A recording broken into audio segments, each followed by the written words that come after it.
qui est venu pendant 3 semaines donc accompagner les jeunes de la collectivité donc dans ces modules-là. On parle de suivi aussi, que comptez-vous faire aussi?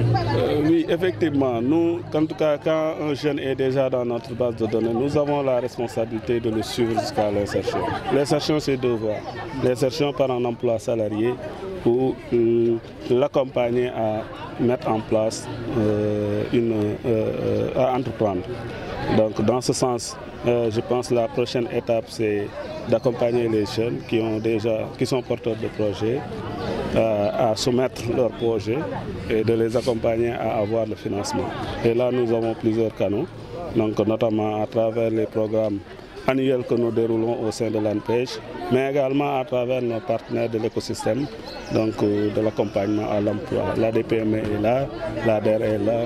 le fonds ZIP, le fonds 6. Et nous travaillons en parfaite intelligence avec ces structures, avec une synergie d'action qui n'est plus à démontrer. waaw tey dañoo ñëwoon tey pour clôturer formation bu ñu fi ñëwoon def donc équipe ANPEJ bi nekkoon fi pendant 3 semaines pour enrôler pour accompagner jeunes yi nekk fii Dialaw donc yéen si ay modules si ñetti modules benn bi technique de recherche d'emploi la benn bi entrepreneuriat la rédaction de business plan et comptabilité simplifiée. Beneen bi c'est des modules également donc de rédaction de business plan. Donc soo xoolee jot nañoo enrôler wala jot nañoo laal lu toll ci téeméeri jeunes ak ñaar fukk ak juróom donc 125 jeunes ont bénéficié de cette formation. waaw yéen c'est pas fortuit parce que ñun aussi daa am nu ñuy liggéeyee donc bi ñëwee dañoo tëgg benn plan stratégique boobu dañoo am ay zones yoo xamante ne dañ leen identifier comme des zones yoo xamante ne war nañoo accompagner jeunes yi pour ñu mën a saisir opportunités yi nekk seen localité notamment noonu dinañu mën a xeex l'immigration clandestine mooy mbëkk mi également dinañu mën a accompagner jeunes yi à l'insertion. Donc si noonu gisoon nañ ne fii am na ay opportunités yu bëri notamment ak port Ndayane bi nga xamante ni mu ngi koy waaj a jëmal donc si noonu njëkkoon nañ fi ñëw donc def ay enrôlement waaye comme ni ma leen ko waxee rek liggéey bi ñuy def dañ koy accompagner avec un suivi de proximité donc bi ñu enrôler jeunes yooyu diir bi nga xamante ne def nañ ko te ñëwuñu fi ci la ñu profiler ces jeunes là xool ñan ñooy diplômes yi nga xamante ne ils ont besoin d'être renforcés en soft skills xool ñan ñooy jeunes yi nga xamante ne ils ont des idées de projet ñu war leen accompagner en entrepreneuriat en éducation financière en comptabilité simplifiée identifier ñi nga xamante ne aussi seen idée de projet stable na ñu war leen accompagner ci rédaction de business plan. Donc bi lu loogee boobu biñ ko paree ci la ñu approché wu donc au niveau de la collectivité qui a bien voulu accompagner cette initiative. Donc nous profitons de remercier le maire parce que nous sommes investis dans le service public. Donc suñu liggéey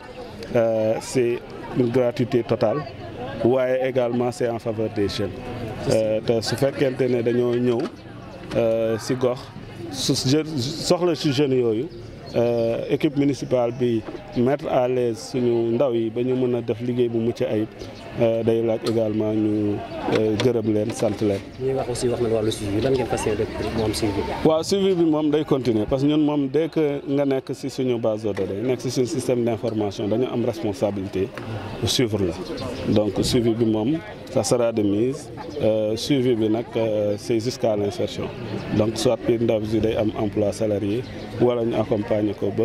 projet bi nga xamante ni moom lañ ko jàppale ba mu bind ko jëmmal ko ñu accompagner ko ba mu jot financement ba démarrer activité am nañ ay mécanismes nag yu bëri pour def ko ndaxte dañuy dérouler chaque année le programme national pour la promotion de l'entrepreneuriat donc le PNPEJ bi nga xamante ne dañuy accompagner ndaw bi ci processus bi yëpp donc de la formation de la formalisation jusqu'au démarrage de son activité mais également dañ koy accompagner dans la mise en œuvre de son activité en essayant de labelliser produits yi nga xamante ne moom lay def yëpp mu am Fra ba mën a exposer ces produits un peu partout donc am nañu guichet buy toppatoo loolu guichet boobu dinañ ko mettre à contribution waaye également dañuy liggéey ak partenaires yu bëri donc pour accompagner le financement des jeunes mais également l'insertion des jeunes donc la prospection se continue déjà dans la zone pour identifier les entreprises qui peuvent insérer donc di leen wax rek ne tey bi ñu paree formation bi inséré nañ fi 10 jeunes à travers un partenaire donc Orange Finance Mobile donc ñu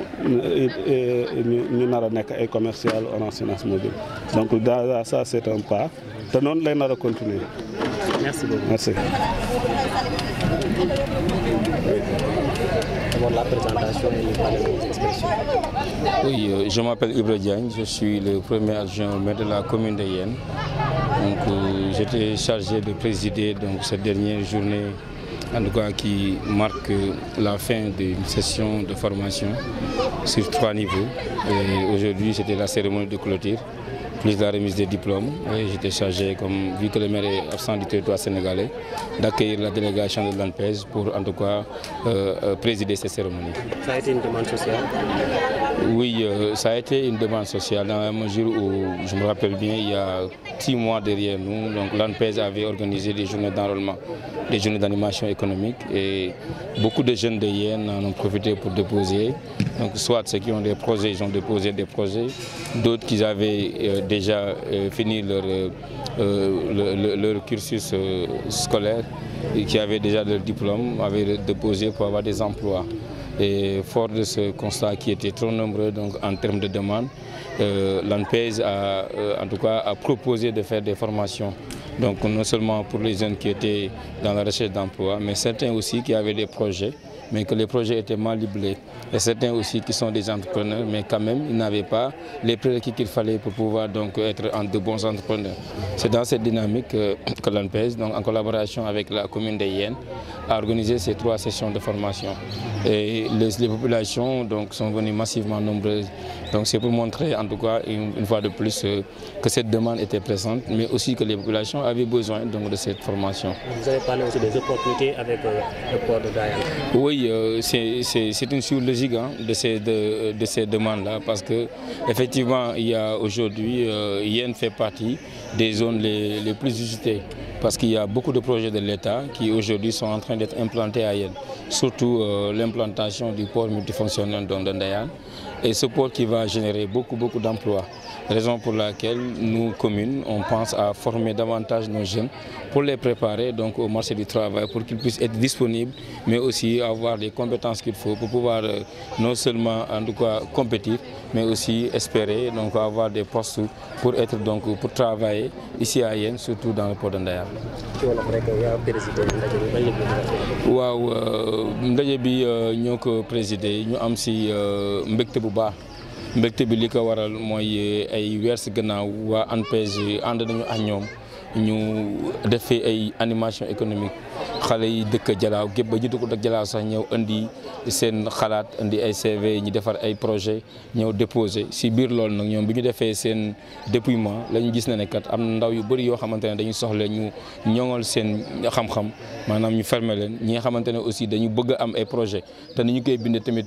teguwul si yoon ñu war leen jàppale ba ñooñu aussi ñu mën a fexe ba ñu defar ko loolu moo tax ñoom bi ñu proposé ne mën nañ ñu defal ay formation kat ñun mairie Yène ñu mettre à contribution donc suñuy moyens yi nga xamante ne tey jàpp nañ ne bu ñu ko tegee si table ji mën nañ jàppale ndaw yi Yène pour ñu mën leen former pour que bu ëllëgee ñu mën a espérer kat fépp fii seen morom déposer pour am liggéey ñu déposer képp koo xamante ne aussi am nga xalaat ne projet bii su ma ko développé mën na ma amal njëriñ sama communauté ñu def ko ànd ak ñoom ñu former leen en tout cas si 3 semaines ñu def formation former lu toll si téeméer ak ñaar fukk ak juróomi nit yoo xamante ne ñëpp Yène la ñu yeewoo mu nekk ay jeunes yoo xamante ne ñenn ñi